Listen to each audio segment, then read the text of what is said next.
So, good morning, students. Now we are having a quick recap of these three reproductive patterns because the reproduction chapter is just based on these three patterns, three reproductive patterns. So we should remember that it accordingly, and it is very important topic also. So the first one is external fertilization and external body. External और internal का मतलब है outside the body means external, inside the body means internal. So external fertilization and external development का मतलब है जो baby develop हो रहा है वो भी बाहर है और फर्टिलाइजेशन जो हो रही है वो भी बाहर है. तो फर्टिलाइजेशन का मतलब क्या है? फर्स्टली फर्टिलाइजेशन का मतलब तब होता है, वो होता है जब स्पर्म्स मीन्स जो मेल गैमेट्स हैं और जो फीमेल गैमेट्स हैं वो जब फ्यूज़ होते हैं आपस में. फ्यूज़ मतलब इकट्ठे हो जाते हैं. Then that means the fertilization. Fine. So इसमें क्या होता है, पेरेंट्स जो हैं मीन्स मेल और फीमेल्स वो रिलीज़ करते हैं अपने स्पर्म्स और एग को वाटर में. Water means outside the body हो गया, है ना. So their fertilization takes place and the zygote then develops. तो जो sperm और egg fuse होकर जो cell बनता है एक, उसको हम zygote बोलते हैं.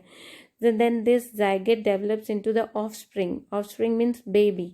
That too there in the water. That's why it is outside the body. That's why we call it the external fertilization, जो कि body के बाहर हुआ, and external development of the body, जो कि body के बाहर हुआ. Then what are the conditions for this pattern to succeed? ये 3 marks का क्वेश्चन आया था पेपर में. So you remember this also, that what are the conditions for external fertilization and external development pattern to succeed. So these are that the male and female must shed their gametes in large number. बहुत ज़्यादा number में होने चाहिए वो. Then at the same time पे नहीं तो क्या होता है कि वो पानी में फ्लो हो जाते हैं and they can not fuse and at the same place, एक ही जगह पे शेड करें वो अपने गैमेट्स. देन इसका एग्जांपल्स हैं फ्रॉग्स रिप्रोड्यूस करते हैं इस मेथड से. Then we are coming to the second, that is internal fertilization and external development. That means fertilization तो बॉडी के अंदर हो रही है लेकिन बेबी डेवलप बॉडी के बाहर हो रहा है. So the first step is the sperms are passed from the male से sperms pass किए जाते हैं फीमेल बॉडी में. Then fertilization जो होती है वो फीमेल बॉडी के अंदर होती है, मीन्स sperms एग के साथ फ्यूज़ होकर जाइगोट बनाते हैं फीमेल बॉडी में. देन जो ये जाइगोट बनता है इसके ऊपर कुछ सिक्रीशंस मतलब कुछ लिक्विड इकट्ठा हो जाता है जिसके अंदर फूड भी होता है और एक शेल होती है, एक हार्ड कवरिंग होती है ऊपर. So this help in the development and protection of the growing embryo. जो एम्ब्रियो बनना होता है उसकी डेवलपमेंट एंड प्रोटेक्शन के लिए हेल्प करती है. डेवलपमेंट के लिए फूड हेल्प करता है और प्रोटेक्शन के लिए शेल हेल्प करती है. सो अल्टीमेटली एक एग बन जाता है. एग फिर ले किया जाता है, बाहर निकाल दिया जाता है बॉडी से. सो जैसे बर्ड्स निकालते हैं, हैन निकालती है अपने बॉडी से बाहर निकाल दी जाती है, फिर उसके ऊपर बैठ के जो चिक डेवलप होता है that is outside the body, body के बाहर डेवलप होता है. That's why we call it fertilization. Internal हुई and external development is there. Now the third one was internal fertilization and internal development. Both the processes are there inside the body. So the same process, sperms are passed into the female body. That means the fertilization takes place inside the body. Then fertilization in body के अंदर हुई और साथ में जो baby बन रहा है जाइगोट बना और जाइगोट से जो बेबी बनना शुरू हुआ that is also too in the female body. That's why अब जब दोनों प्रोसेस जाइगोट का बनना और development of young one, both the processes takes place inside the body of the female. That's why this was called as internal fertilization and internal development. Now I am coming to the reproductive systems, that is male reproductive and female reproductive system we are going to study today. This is the male reproductive system. ये diagram आपको बनाना है, exam में बहुत बार आ जाता है। सो इसके labelling बहुत अच्छे से करनी है। See the urethra is there, scrotum is there, testis is there, penis is there, prostate is there, vas deferens is there, bladder is there, seminical vesicle and bowel is there. ठीक है, तो ये सारे पार्ट्स आपको ध्यान में रखने हैं। देन इसमें आप देखेंगे it is having a pair of testis. Pair means दो टेस्टिस होते हैं, ये बैग लाइक स्ट्रक्चर में होते हैं जिसको स्क्रोटम कहते हैं। देन 2 स्पर्म डक्ट्स होती हैं इसके अंदर, स्पर्म डक्ट्स स्पर्म प्रोड्यूस करती हैं। देन यूरेथ्रा है and then penis. These are the important parts of male reproductive system. So first is testis जो होता है, these are the oval organs and 2 in number. It is present in a bag like structure and we call that bag as scrotum. And the sperms developed in the testis. sperm जो है वो testis में बनते हैं। Then sperms pass from the testis through the sperm ducts. testis में से निकलते हैं, पास ऑन होते हैं आगे, किस में से, sperm ducts में से। देन ये यूरेथ्रा में चले जाते हैं। Then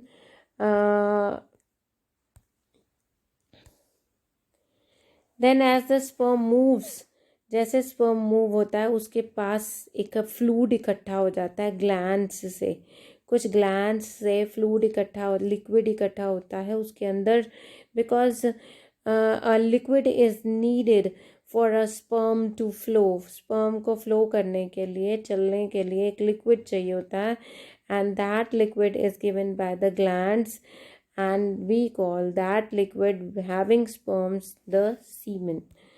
then the last part of the urethra is surrounded by a muscular structure जिसको हम पेनिस बोलते हैं। पेनिस का काम क्या है? इट कंडक्ट्स यूरिन, इसी में से यूरिन भी पास होता है, इसी में से सीमेन भी पास होता है, and the two can not pass through at the same time. Then it is very important, ये भी एग्जाम पॉइंट ऑफ व्यू से बहुत इंपॉर्टेंट है। 90% of time structure of sperm आता है पेपर में अकेला। देन देखो ध्यान से इस डायग्राम को देखोगे, it is having only 3 parts, that is the head, the middle piece and the tail. Fine. Sperm जो होता है वो ओवम से बहुत छोटा होता है और इसको हम माइक्रोस्कोप में ही देख पाते हैं। Fine. Then the structure of the at the tip of the head, head जो है उसके बिल्कुल टिप के ऊपर थोड़ा सा आपको येलोइश पार्ट दिखाई दे रहा होगा, it is having the enzymes. इसमें ये एंजाइम्स हैं, ये एंजाइम्स क्या करते हैं? स्पर्म को फीमेल ओवम में जाने में हेल्प करते हैं। फाइन।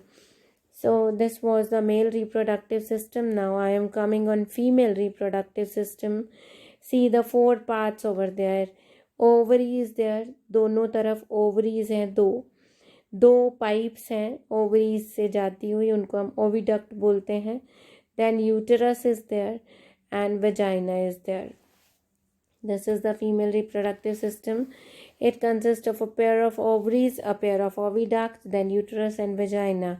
अब इसका मेन काम क्या है फीमेल रिप्रोडक्टिव सिस्टम का?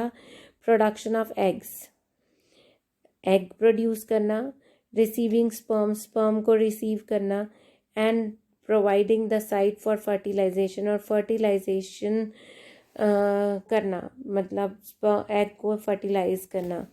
देन ग्रोइंग एम्ब्रियो, जो फर्टिलाइज होने के बाद जब एम्ब्रियो बन रहा है, it gets attach to the uterus, uterus से अटैच हो जाता है और फीटस जो है, छोटा बेबी, स्मॉल बेबी जो है वो वहाँ पे डेवलप करता है। अब पार्ट बाय पार्ट अगर आप देखें तो क्या काम है सभी का? ओवरीज में एग्स प्रोड्यूस होते हैं, ओवरीज में ही हॉर्मोन्स भी प्रोड्यूस होते हैं that control the production of ova. Ova means eggs, and these hormones also help in the maintenance of pregnancy, की pregnancy बनी रहे, ख़त्म ना हो पहले जल्दी। then sperm रिसीव करने का काम होता है vagina का। then oviduct में फर्टिलाइजेशन होती है, जैसे एग ओवरीज में प्रोड्यूस हो गया। स्पर्म जब स्पर्म एग जो है वो ओविडक्ट में आके रुक जाता है। स्पर्म जब वेजाइना से पहुंचता है ओविडक्ट तक, फिर ओविडक्ट में अगर उसको एग मिल जाता है तो एग में फ्यूज़ हो जाता है, पेनिट्रेट हो जाता है, जिसको हम कहते हैं fertilization. Now the process is given over here. Ovaries eggs produce करती हैं, एग ओविडक्ट में पहुंचता है जहां पे एक स्पर्म फ्यूज़ करता है एग को, and a zygote is formed. और इट इज़ दिस जाइगोट, ये जाइगोट है, ये डिवाइड होना शुरू हो जाता है and develop to form the young ones. अगले 2 दिन तक ये ओविडक्ट में ही फ्यूज़ करता रहता है, फ्यूज़ होता है, ओविडक्ट में ही डिवाइड होता रहता है नंबर ऑफ सेल्स में। सो अब देखो fertilization takes place in the initial part of the oviduct. Oviduct के अंदर फर्टिलाइजेशन हुई। When the sperm and the ovum fuse, sperm और ओवा जब फ्यूज हुए, उस फ्यूजन को हम बोलते हैं फर्टिलाइजेशन।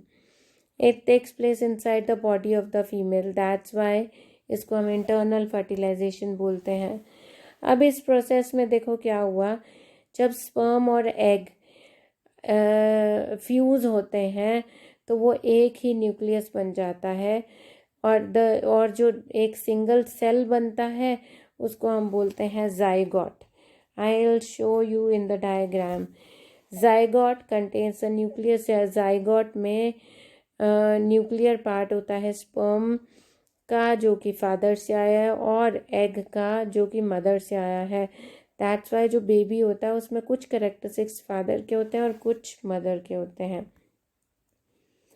ये देखिए, ये दिस इज़ द ओवा, नीचे जो दिखाई दे रहा है दिस इज़ ओवा, एग, और एग में this is the sperm which is fusing inside the egg. अब ये देखो nucleus in the sperm and ओवा। ये स्पर्म ओवा में जैसे ही एंटर करेगा तो इसके जो दोनों न्यूक्लियस हैं वो दोनों न्यूक्लियस मिलकर एक न्यूक्लियस बन जाएगा, और ये दोनों मिलकर एक ही सेल बन जाएंगे, and that cell is known as zygote.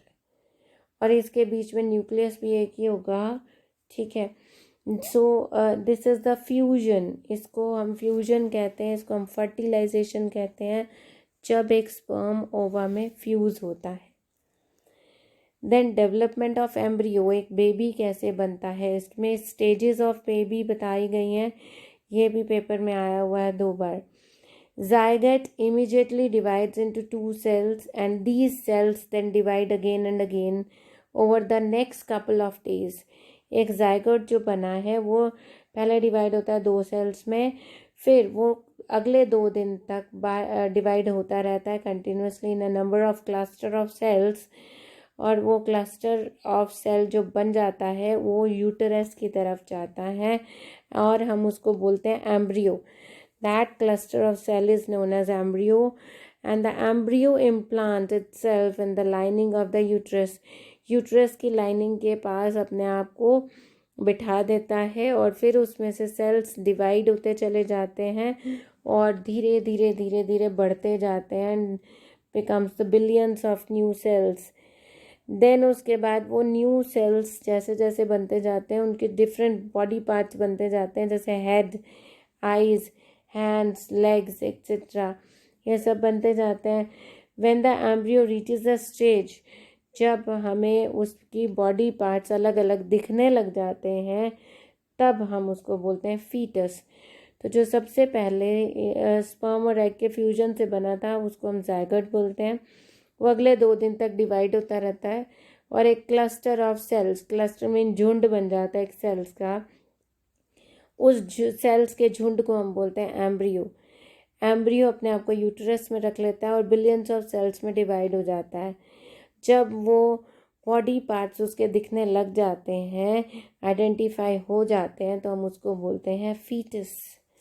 तब हम उसको क्या बोलते हैं, फीटस। फीटस फिर जब बाहर आ जाता है then we call it as infant, उसको हम एक छोटा बेबी बोलते हैं। So this was for today.